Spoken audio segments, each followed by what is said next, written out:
So I want to talk about a certain type of oscillation today called simple harmonic motion. Now, all oscillations have an interesting property that they repeat themselves. So let's try to plot as a function of time the y coordinate of some particle.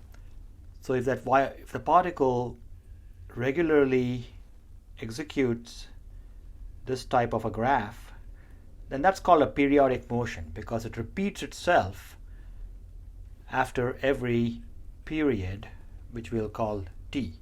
So that will be t, that will be 2t, 3t, and so on. So that will be what's called an oscillatory motion or just periodic motion.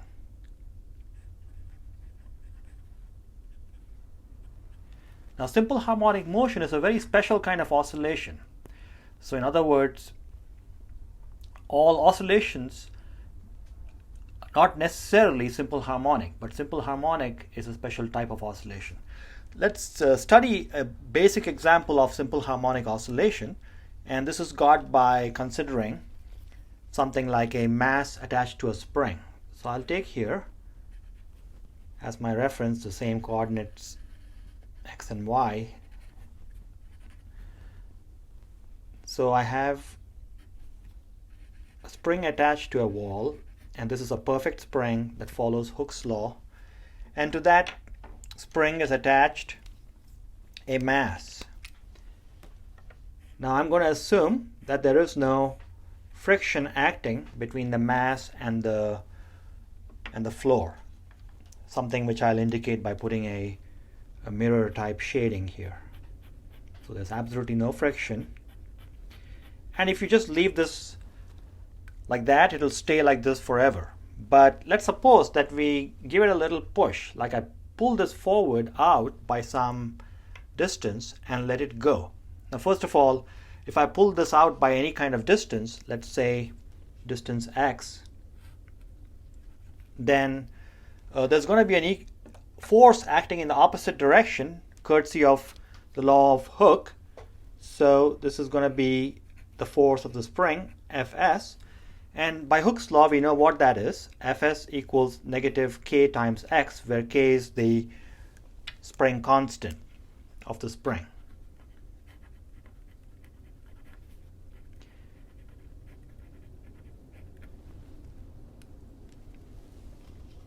Now by Newton's second law, force is also equal to mass times the acceleration. So I can write this as max equals negative kx. Now let me bring the kx to this side and then divide both sides by m. If I do that, let me just do this in two steps. Max plus kx equals 0, and then I'll divide both sides by m, and I'm also going to write the acceleration as the second derivative of position. So d2x by dt squared plus k over m equals 0 times x equals 0.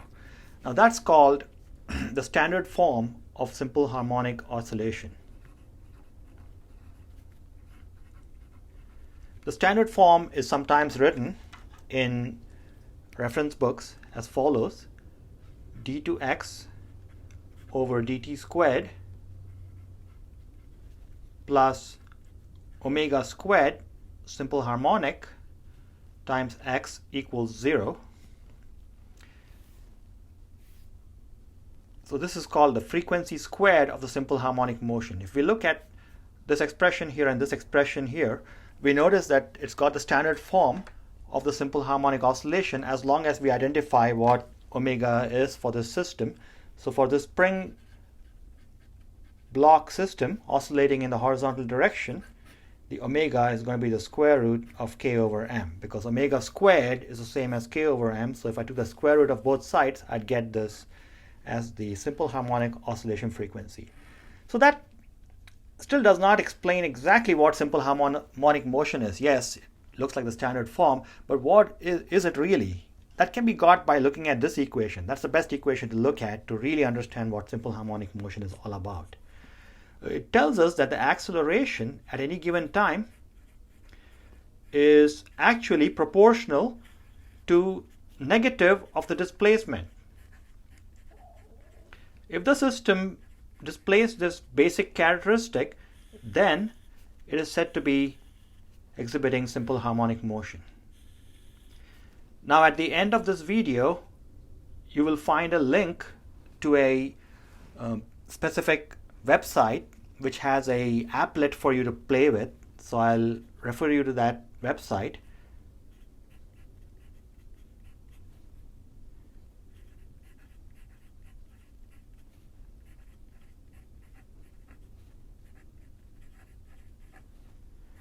This link is only available on my courses when I upload it and not for public viewers of this video, unfortunately.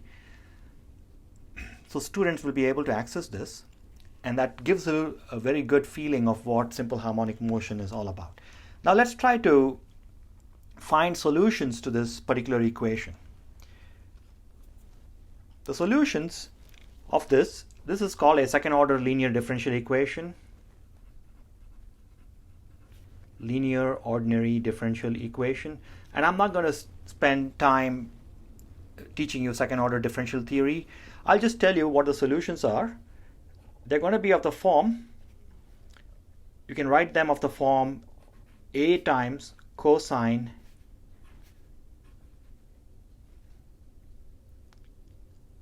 omega simple harmonic times time plus some constant known as the phase constant. So you notice that this makes sense unit wise because omega is measured in radians per second and time is measured in seconds, so I get radians, and radians are really the proper thing to feed a trigonometric function. That A is called the amplitude, and that's measured in meters, and X is of course the displacement from the equilibrium position, also measured in meters. So that gives us that's the equation that describes simple harmonic oscillation. Now let's try to plot this. Let me plot the X on the y-axis and time on the x-axis.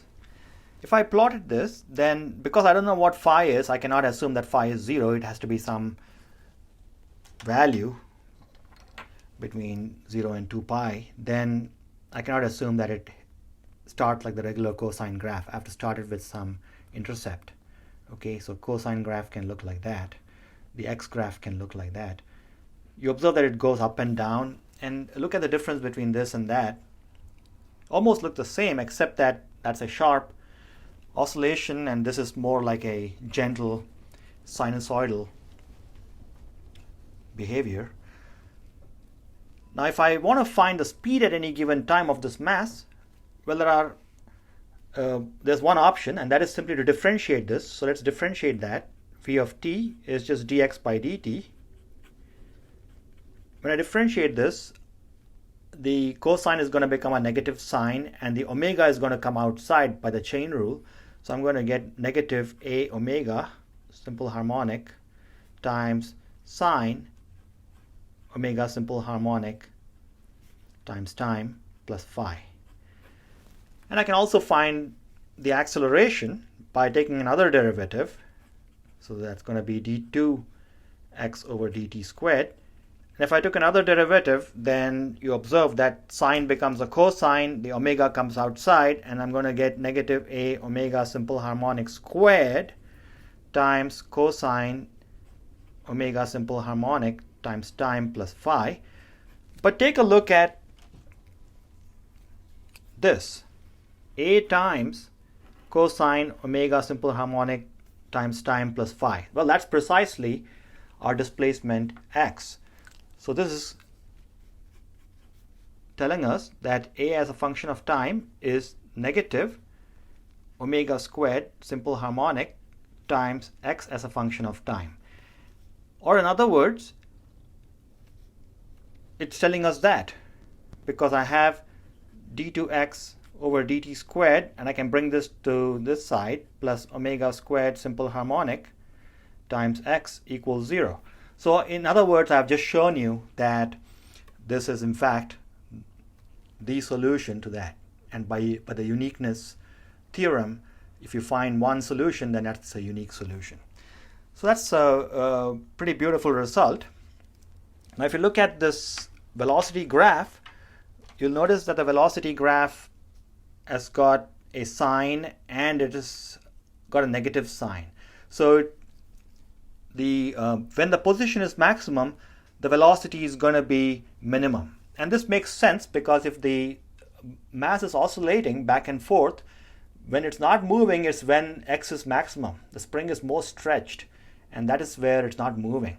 So when the spring is most stretched, the velocity must be 0. So if I try to draw this graph, the velocity graph will be 0 here. Now when it's most negative, the velocity wants to start moving to the right. So the velocity is going to be getting positive, okay? And then when it's the most positive, the velocity wants to reverse itself. It's going to be negative at that point. So if this is let's say this is the leftmost part of this oscillation, I'll call this XL and XR. So x equals 0 would be the equilibrium position, let's say. So that would be the equilibrium position. That would be XL. And that would be XR. All right. And then from R it goes back to 0, and then from 0 to XL. So that's one full cycle. I'm just looking at half the cycle from XL to 0 to XR. In other words, from here to here to here. So let's see. In that time, I need the velocity to be positive throughout, which means the velocity graph must look like this. It'll be a different scale because x and v are measured in different units. So the velocity graph is going to be like that. Okay. I mean, this is 0. That's going to come out like that, and then it's going to keep going like that. So the velocity graph looks like that. And the acceleration graph is going to be exactly in the minus of the position graph. So that's pretty easy to draw. I just have to draw a line that's a graph that is doing exactly opposite of what that's doing. Now, when x is 0, the acceleration also must be 0. So that graph looks like this. Again, because of different units, I'm going to keep the scale different. So those are the three graphs. This is the graph of a of t, and that's the graph of velocity as a function of time. The next thing I want to talk about is the total energy of oscillation, and that's the last thing I want to talk about. The energy of oscillation has got two terms. So the total mechanical energy is equal to the potential energy of the spring plus the kinetic energy of the block. Let's write down what it is. It's 1/2 mv squared. Well, v at any time. So v as a function of t squared plus 1/2 kx as a function of t squared at any time. So that's the total mechanical energy. The total mechanical energy never changes because there's no friction. If there's no friction, there's no energy lost. So energy keeps getting traded back and forth between potential and kinetic. Let me draw a graph here to illustrate this basic behavior.